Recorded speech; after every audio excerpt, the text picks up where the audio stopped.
नए साल में नया उत्साह राजनीतिक दलों में भी कम नहीं।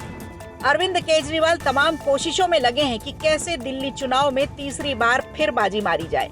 इसके लिए चाहे उन्हें संघ से सवाल करना पड़े या फिर अलायंस की फाउंडर पार्टी यानी कांग्रेस को ही दरकिनार करना पड़े। आपको बता दें, केजरीवाल ने आरएसएस प्रमुख मोहन भागवत को चिट्ठी लिखी है।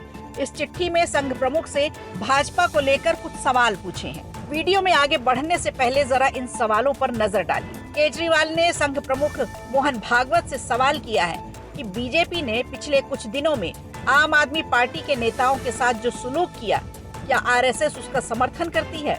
अरविंद केजरीवाल ने दूसरा सवाल किया कि बीजेपी के नेता खुलकर पैसे बांट रहे हैं, क्या आरएसएस वोट खरीदने का समर्थन करती है।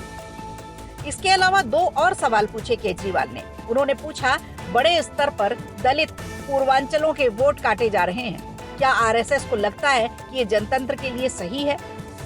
और इसके अलावा उन्होंने जो सवाल पूछा वो ये था कि क्या आरएसएस को नहीं लगता कि बीजेपी जनतंत्र को कमजोर कर रही है।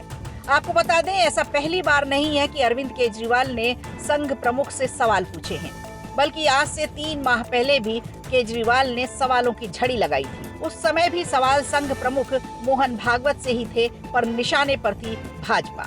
उस समय पूर्व सीएम ने उनसे 5 मुद्दों पर सवाल किए थे। केजरीवाल ने बीजेपी पर पार्टियों के नेताओं को तोड़ने, भ्रष्ट नेताओं को पार्टी में शामिल करने को लेकर सवाल खड़े किए थे। इन सवालों के बाद बीजेपी ने आप पर निशाना साधा। बीजेपी अध्यक्ष वीरेंद्र सचदेवा ने कहा है कि 2014 में जब चुनाव हुए थे तब दिल्ली में वोटर्स की संख्या 1 करोड़ 19 लाख थी। इसके बाद 2015 में ये संख्या बढ़कर 1 करोड़ 33 लाख हो गई। तो बढ़े हुए 14 लाख लोगों को कौन लाया और कहां से आई, इसका कोई जवाब नहीं। सचदेवा के इस बयान को देखकर लग रहा है भाजपा इस बार दिल्ली चुनाव में सक्रिय तो है, लेकिन उनकी सक्रियता उतनी नहीं जितनी होनी चाहिए, क्योंकि सिर्फ बयानों से चुनाव नहीं जीते जाते।